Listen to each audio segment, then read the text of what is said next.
Hay cosas que empiezan a interesarte justo cuando alguien te dice que no puedes tenerlas. Y no porque fueran necesariamente mejores o porque te importaran mucho, no. Es porque de pronto te cierran una puerta y eso de que te impidan llevarte algo contigo tiene un poder enorme.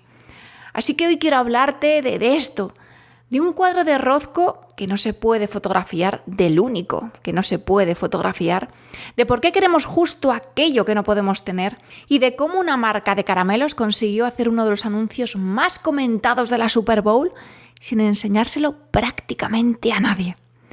Porque muchas marcas están tan obsesionadas con mostrarlo todo, con explicarlo todo, con ponerlo todo delante, que se les olvida, no sé si lo más importante, pero algo muy importante, que a veces lo que no enseñas es lo que genera más atención y más deseo.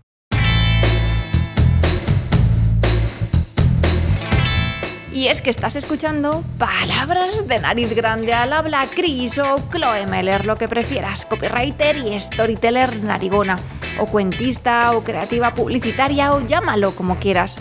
Eso sí, para marcas de nariz grande, con mucha personalidad. Tanta como la de Adrian Brody o Barbara Streisand, sí, y con coraje, de las que se atreven a comunicar su verdad con sello propio y a transformar su nombre en todo un movimiento. Mi especialidad, reconstruir la comunicación de marcas desde dentro y verlas en acción a través de su email marketing. ¿Comenzamos? ¡Comenzamos!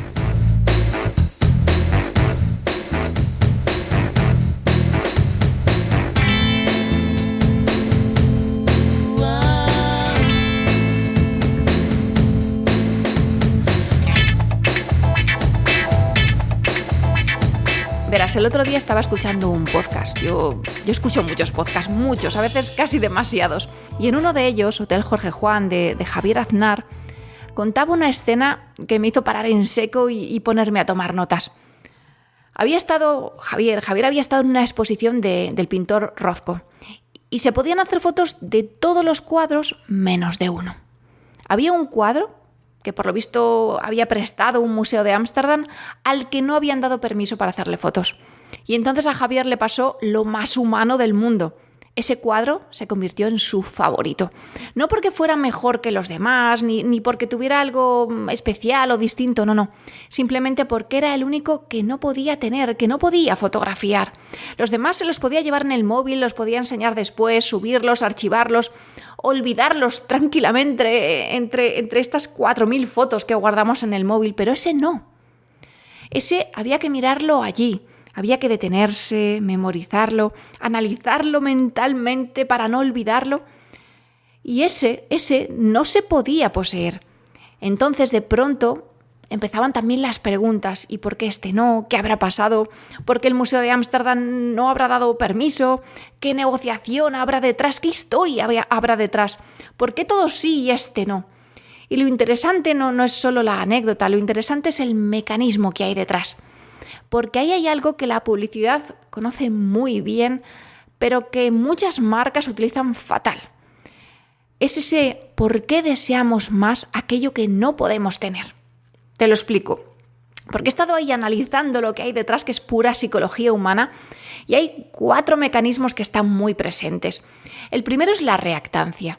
Y la reactancia es tan sencillo como eso que se activa cuando alguien te dice no puedes, prohibido. Y tú automáticamente piensas, que no, pues quiero. Precisamente porque me dices que no, yo quiero. Y a ver, no siempre ocurre de forma infantil o evidente, no siempre es una pataleta, a veces es mucho más sutil. Tú no sabías que querías fotografiar ese cuadro, ni siquiera lo sabías. Pero en cuanto alguien te dice que no puedes hacerlo, esa libertad que ni siquiera habías valorado se vuelve de repente importante. Y no es que quisieras tanto la foto, lo que querías era tener la posibilidad de hacerla. Querías poder decidir tú. Querías que no te cerrasen esa puerta. Ahí está justo esa clave del primer mecanismo. El segundo mecanismo lo podemos llamar la brecha de información. Es como el hueco, la pregunta abierta, esa pieza que falta para completar el puzzle. Ese momento en el que sabes algo pero no lo suficiente. Sabes que ese cuadro es diferente porque no se puede fotografiar, pero no sabes por qué. Y la cabeza odia estos huecos, quiere completar la información y entonces empieza a trabajar, empieza a imaginar y no hace falta que haya una gran historia detrás, basta con que con que parezca que podría verla. Y eso es, yo diría, lo más importante, porque muchas veces el misterio no nace de una gran revelación, nace de la información incompleta, de una frase que no se termina, de una puerta que está entornada, no del todo cerrada, de una norma que no se explica del todo. Y ahí está, ¿no? Ahí está eso que nos atrae tanto. Vamos a por el tercer mecanismo, que es la escasez. Quizás más conocido, sobre todo más conocido en publicidad. Que podríamos decir que es también como esa posibilidad de perder algo. Porque ese cuadro no era escaso en el sentido comercial, ¿no? Tan habitual de quedan 3 unidades, no. Era escaso en la experiencia, ¿no? Era escaso en el solo puedo verlo aquí, solo en este momento. No puedo llevarme una foto de él, no puedo recuperarlo después en un carrete, en el móvil. No puedo enseñárselo a alguien cuando salga. Y entonces aparece esa sensación tan poderosa de esto se me va, se me escapa de las manos. Y cuando pasa esto, empezamos a mirarlo con más intensidad, con más deseo. No porque haya cambiado, sino porque cambia nuestra relación con ello, esa escasez que decíamos. Y luego está la cuarta, que es, yo a esto lo llamaría el aura. Porque vivimos en un mundo donde casi todo lo podemos poseer y además casi todo lo podemos guardar en nuestro móvil, casi todo lo podemos convertir en imagen. Vas a un museo y haces fotos, vas a un concierto y grabas vídeos, vas a cenar y haces fotos, vas a un viaje y haces más fotos, tu hijo hace una gracia y otras 1000 fotos más. Tu vida entera parece que necesita pasar por una cámara para que exista un poco más, para que viva un poco más. Y entonces de pronto algo no se deja hacer una foto, algo se queda fuera del móvil y te obliga a estar presente, a estar delante, a prestar atención, a estar ahí, a mirarlo, a recordarlo como puedas, a memorizarlo. No te lo puedes llevar y eso le devuelve como mucha presencia. No sé si es valor artístico, no tiene por qué ser un valor artístico, pero sí presencia, tampoco belleza. Es eso, es esa presencia. Entonces ese cuadro deja de ser una imagen más en tu móvil, porque no puede serlo, y se transforma en una experiencia. ¿Te das cuenta, no? Cómo detrás de esa simple cosa de no me han dejado hacer una foto de este cuadro, qué poderoso, ¿no? Todo lo que hay detrás, todos los mecanismos psicológicos que se nos activan, ¿no? Como seres humanos. Y ahora vamos a lo que ocurre con las marcas a raíz de esto, ¿no? El cómo trasladarlo a las marcas o cómo esto vive en las marcas. Porque muchas creen que comunicar bien es enseñarlo todo, mostrar todo el producto, explicar todos los beneficios, cada detalle, cada proceso, contarlo todo en stories, abrir a todos cada lanzamiento y resolver cada duda y ponerlo todo fácil, todo visible, todo disponible, todo al alcance de cualquiera. Y ojo, a ver, no estoy diciendo que haya que ocultar información porque sí, o que haya que jugar a la confusión, o poner barreras o límites absurdos, o por supuesto, no digo que haya que hacer la compra difícil, no, ni mucho menos. Lo que digo es que mostrar mucho no siempre significa construir deseo. A veces mostrar mucho solo significa vaciar de curiosidad, de atención, de tensión. Por esto que estoy comentando, ¿no? Porque si todo está siempre disponible, explicado, visto, accesible, la marca pierde misterio, pierde espera, ritual, pierde esa sensación de experiencia, pierde ese quiero estar dentro, quiero ver lo que hay ahí detrás de la cortina, de eso que no estoy viendo. Y ojo, porque este mecanismo, como decía, se puede usar muy mal. De hecho, se usa mal constantemente cuando una marca pone el típico últimas unidades y no son últimas unidades, o cuando activa una cuenta atrás que encima se reinicia cada 2 días, o cuando hay un acceso VIP que no tiene nada de VIP. Lo vemos constantemente, ¿no? O una preventa que no es preventa. Es decir, cuando se disfraza de misterio algo que en realidad no tiene nada de sustancia detrás, y eso no es construir deseo. Eso es escasez de mentiras, como escasez de cartón piedra, y se nota. Funciona la primera vez, sí, pero luego no. O sea, puede empujar una compra, puede generar un clic, ¿no? Como los clickbait, pero luego se nota y no construye marca. Y va en tu contra, además. Así que lo interesante no es usar el límite como truco, lo interesante es usar el límite cuando tiene sentido. Cuando protege algo real, algo especial, una experiencia, una colección pequeña o que tiene importancia por alguna razón poderosa detrás, cuando hay una forma de producir diferente, una comunidad, un proceso artesanal o por una vía diferente, ¿no? Una carta que solo reciben algunas personas, un acceso anticipado que es de verdad, honesto y anticipado, una historia que necesita ser revelada por capas, un momento que no se puede repetir.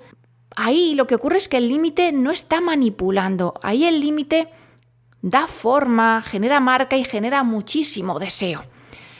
Y como siempre hago, ¿no? Vamos a ver si lo aterrizamos para que podamos verlo, ilustrarlo en el ejemplo de una marca. Y aquí es cuando entra Skittles con una campaña que me parece maravillosa para explicar esto. A ver, te pongo en contexto, ¿vale? Porque Skittles quizá no la conozcas, es una marca de caramelos de colores muy asociada al arco iris y con un universo bastante surrealista. No es una marca que te cuente una historia corporativa impecable sobre su fundador, su propósito y su legado, no. De hecho, si entras en su web, verás que su historia es una especie de mitología absurda sobre el universo, el espacio, el arco iris, los dinosaurios, caramelos y ardillas. Es decir, la marca juega desde hace mucho tiempo en un territorio donde lo mágico y lo raro no es un accidente. Es parte de su sistema, de su universo de marca. Bueno, pues teniendo en cuenta este contexto, ¿no?, en el que nos movemos, en 2018 esta marca hizo algo muy brillante para la Super Bowl.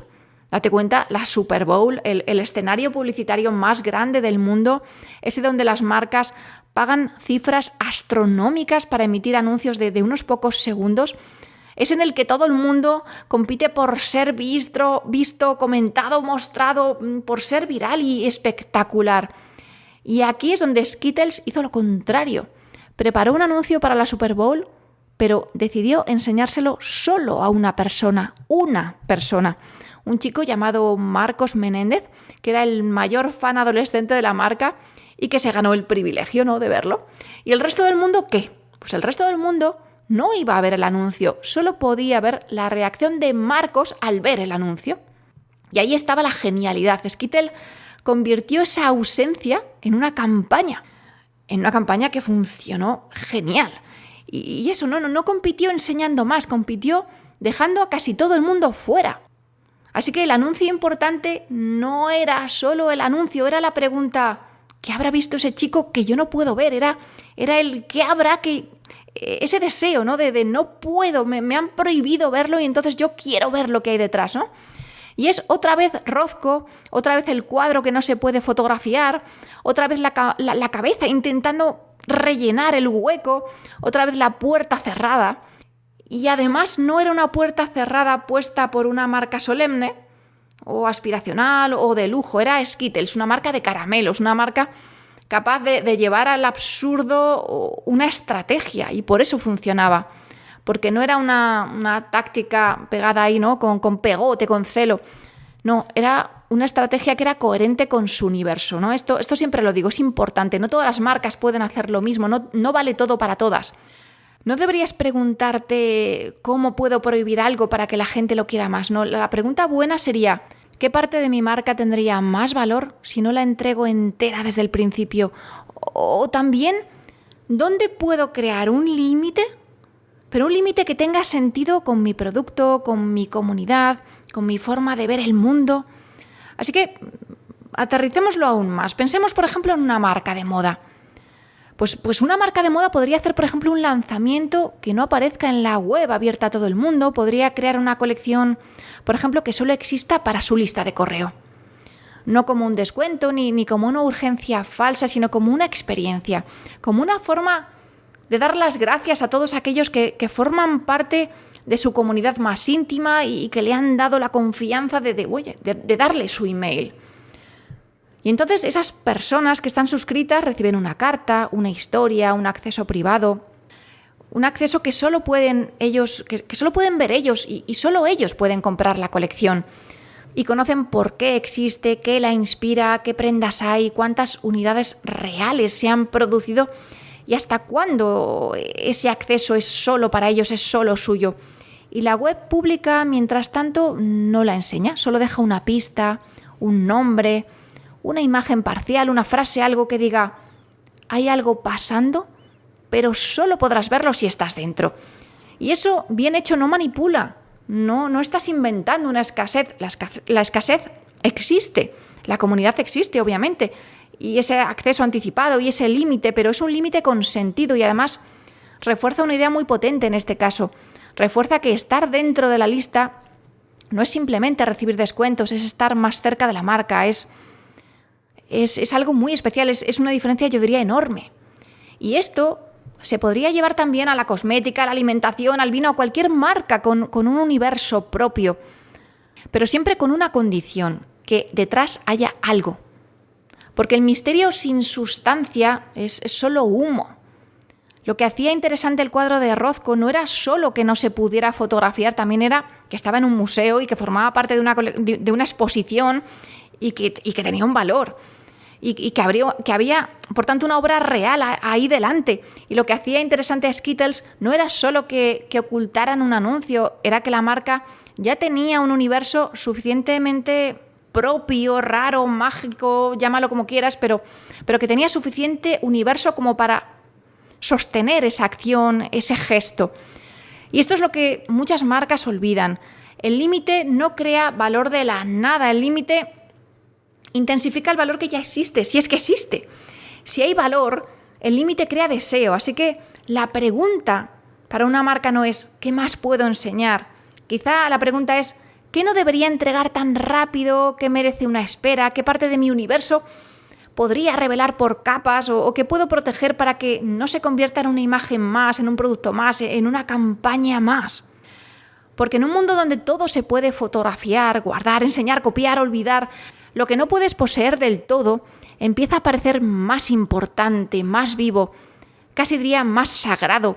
Y no se trata de prohibir por prohibir, no se trata de poner puertas falsas, no se trata de hacer marketing barato con una cuenta atrás, se trata de entender que el deseo también necesita aire, necesita respirar, necesita hueco, necesita una parte que la persona tenga que completar, una puerta que no esté abierta de par en par. Así que piensa en tu marca, en tu producto, en tu universo, en tu forma de hacer las cosas y pregúntate, ¿qué parte de esto tendría más fuerza si no la enseñara toda de golpe? ¿Qué podría convertir en experiencia en lugar de convertirse solo en contenido abierto para todos? Porque quizá ahí, justo ahí, está tu cuadro de Rothko. Ese que no se puede fotografiar, ese que no puedes poseer, el que precisamente por eso cuesta mucho más olvidar. Y hasta aquí el episodio de hoy. Solo me queda decirte lo que te digo siempre, que te suscribas a la Mailer Letter en chloemeller.com/m/eme para no perderte lo que hay detrás y entender mejor cómo se construye una marca que la gente elige, la tuya. Así que, por favor, habla de palabras de nariz grande, agitemos cabezas, sumemos abrazos, llenemos de narigones el planeta. Un abrazo y nos vemos en el próximo episodio. Si tú quieres, claro. Y recuerda, hoy es martes, así que cásate, embárcate y sobre todo improvisa. Pronto una nueva palabra de nariz grande. ¿Cuál será?